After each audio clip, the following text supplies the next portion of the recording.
আল্লাহ মোহাম্মদ খসরু চৌধুরী এখন আপনাদের সামনে তার মূল্যবান বক্তব্য প্রদান করবেন।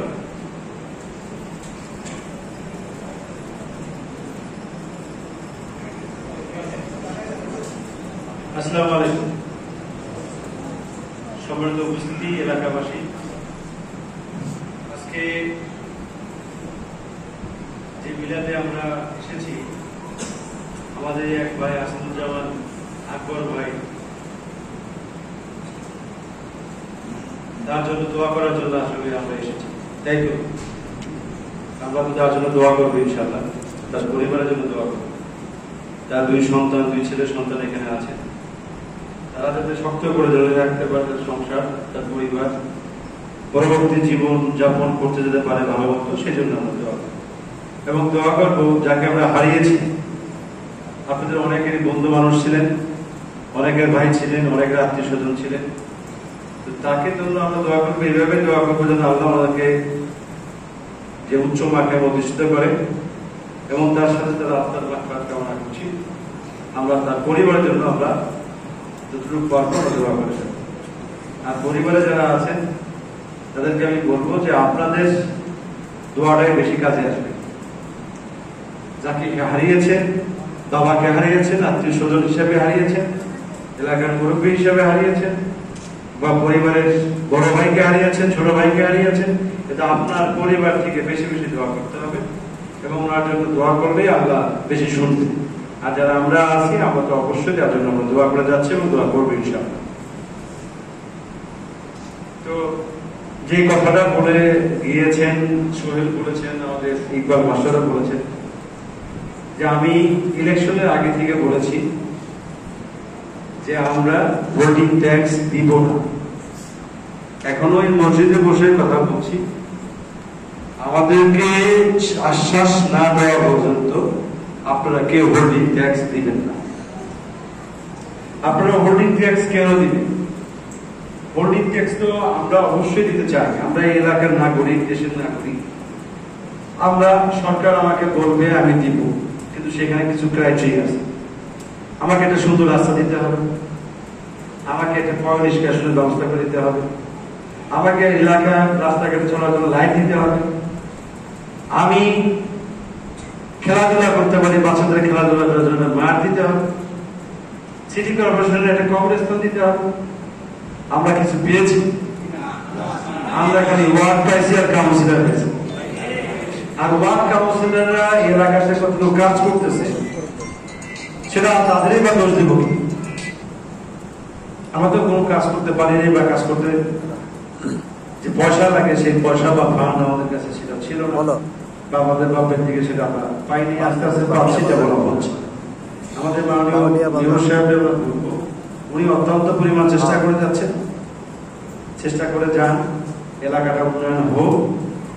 আমরা অবশ্যই এই হোল্ডিং ট্যাক্স দিই। আমাদের কথা হলো, আমার একটা কথাই আগে থেকেও ছিল, এখনো বলতেছি যে 18 সাল থেকে 30 সাল পর্যন্ত কোনোভাবে কোনো হোল্ডিং ট্যাক্স দিতে চাচ্ছি না। অবশ্যই দিব যারা উত্তরা থাকে, সেক্টরে থাকে, 1 নম্বর ওয়ার্ডে থাকে, তাদেরকে দিতে হবে।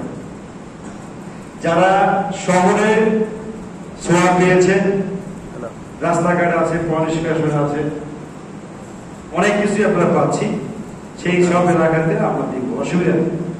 কিন্তু আমরা এই যে বাউনিয়া এখনো পানির মধ্যে দিয়ে আসলাম, হাইটে আসলাম, রাস্তা নাই, সকাল থেকে সন্ধ্যা বন্ধ। বরঞ্চ আমাদের আরো উল্টা টাকা দেওয়া উচিত, কারণ আমরা চলাফেরা করতে গিয়ে দেখা গেছে 2 টাকা জিনিস 4 টাকা খরচ করতে হচ্ছে।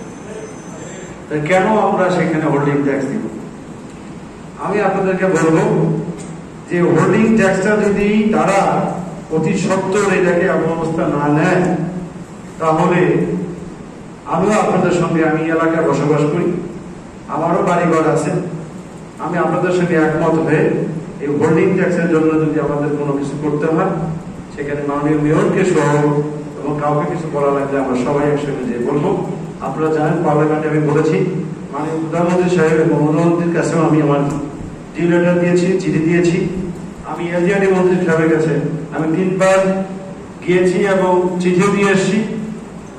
এবং সবাইকে আমি দিচ্ছি এবং আমাদের মাননীয় মেয়র সাহেবকে দিয়েছি। সবাই যদি জেগে থাকে, কাজটা না করতে চান, তাহলে আমাদেরকে বলে দেন কাজটা করবেন না। কিন্তু আমাদেরকে সময় নষ্ট করে আমাদেরকে এটা বিপদে ঢেকে, সেটা কি আসলে ঠিক হবে? সেটা ঠিক হবে না। আমি আশা করি আমি এবার যদি মেয়র সাহেব আসেন, আমেরিকায় গেছেন, উনি আসলেই ওনার সঙ্গে আমি বসবো, উনি কি করতে চান। উনি বারবারই আমি কথা বলি, উনি বারবার বলেন তোমরা আইন তৈরি করো, পার্লামেন্ট থেকে লেখায় নিয়ে আসো। আইন তৈরি করি, পার্লামেন্ট থেকে লেখায় নিয়ে আসি। কিন্তু আমরা তো বলতেছি, আমরা তো বলে যাচ্ছি, সেখানে তো এই এলাকার নাগরিক হিসেবে আমরা তো অবশ্যই সিটি কর্পোরেশনের আওতার মধ্যে পড়ি। যারা সিটি কর্পোরেশনকে জড়িত, আমাদের মাননীয় মেয়র সাহেব আছেন, উনিও যদি আমাদের সঙ্গে আপনাদের কথাগুলো বলেন, উনিও যদি আপনাদের কথা সুন্দর করে একটু শুনে যদি ব্যবস্থা নেন, তাহলে আমাদের আশাটা তো আমাদের পালন হয়। আমাদের তো আসলে যে জিনিসের চাহিদা সেটা তো হয়ে যায়। তো সেই ক্ষেত্রে বলবো যে উনি আসুক, ওনার সঙ্গে আবার বসবো এবং মাননীয় প্রধানমন্ত্রীর সঙ্গে আমি দেখা করবো। আবার আমি 2বার দেখা করেছি, আরো একবার দেখা করবো এবং তার সাথে এলজিআইডি মন্ত্রী সাহেবের সঙ্গে আমি পার্সোনালি জানিয়ে যদি ঝগড়া করতে লাগে আয়োজন দেয়। কারণ হচ্ছে যে আমাদেরকে জন্য চিন্তা করতে হবে, কারণ তারা আমাদের জন্য, এই দেশের জন্য কাজ করে থাকে, এই জনগণের জন্য কাজ করে থাকে। আমরা এই এলাকায় আসি, এলাকার জনগণের জন্য কাজ করে থাকি। আমরাও কিন্তু ভোটের মাধ্যমে নির্বাচিত হয়ে আসছি, আমাদের কিছু কমিটমেন্ট আছে। সেই কমিটমেন্টের মধ্যে যদি তারা না শুনে, তারা যদি যুক্তিযুক্ত ভাবে চিন্তা না করে, তাহলে সেই ক্ষেত্রে আমাদেরও আসলে আপনাদেরকে বসে রাখার সেই অধিকার আমাদের নাই। তখন আপনারা যদি আন্দোলন করতে হয়, অবশ্যই আন্দোলন করবেন। কিন্তু আমি আবারও চেষ্টা করে যাই, দেখি কতদিন পর্যন্ত বা কত দূর পর্যন্ত যাওয়া যায়, সেই পর্যন্ত আপনারা অপেক্ষা করেন। যদি আমি ফেলিওর হই, আমি অবশ্যই আপনাদেরকে শেয়ার করবো, তখন আপনাদের ব্যবস্থা করে নেবেন। কিন্তু আমি এখনো বলবো, আপনারা কোন হোল্ডিং ট্যাক্স দিবেন না, আপনাদের সুযোগ সুবিধা না পাবেন। আমাদেরকে ক্লিয়ার করে বলবেন তুমি এই সুযোগ সুবিধা পেয়েছো, তোমার দিতে হবে, তাহলে আমরা ওই সুযোগ সুবিধা অনুযায়ী আমরা দিব। আর যদি মনে করেন না, এই এলাকায় জন্মগ্রহণ করছো, এই এলাকায় থাকো, বাংলাদেশের নাগরিক, তোমার দিতেই হবে, তাহলে সেই ক্ষেত্রে সেটা কথা সুন্দরভাবে বলে দেন যে তুমি এলাকায় জন্মগ্রহণ করছো, এলাকার নাগরিক, তোমার দিতে হবে, সেটাও সে সুন্দরভাবে বলুন। তাহলে যদি আমাদের দিতে হয়, সেটা আমরা পরে চিন্তা করি। কথা সোজা, আমরা অবশ্যই অপেক্ষা করব এবং যতদিন পর্যন্ত লাগে ততদিন পর্যন্ত আমরা অপেক্ষা করব। ইনশাআল্লাহ আমরা যখন মনে করবো যে আমাদের দাবি তারা মেনেছে বা দাবিটা রেখেছে, তখন যে আমরা এটা শেষ করবো। ততদিন পর্যন্ত এই হাজার হাজার বাড়ি, লক্ষ লক্ষ বাড়ি যারা আছি, তারা আমরা একসঙ্গে থাকি। সবাইকে ধন্যবাদ এবং আমিও আপনাদের কাছে আবারও দোয়া চাইবো। আমি সবার জন্য দোয়া চাই, দোয়া করি এবং যারা আজকে বাবাকে হারিয়ে বসে আছে তাদের জন্য দোয়া করি। সবাইকে ধন্যবাদ। আসসালামু আলাইকুম।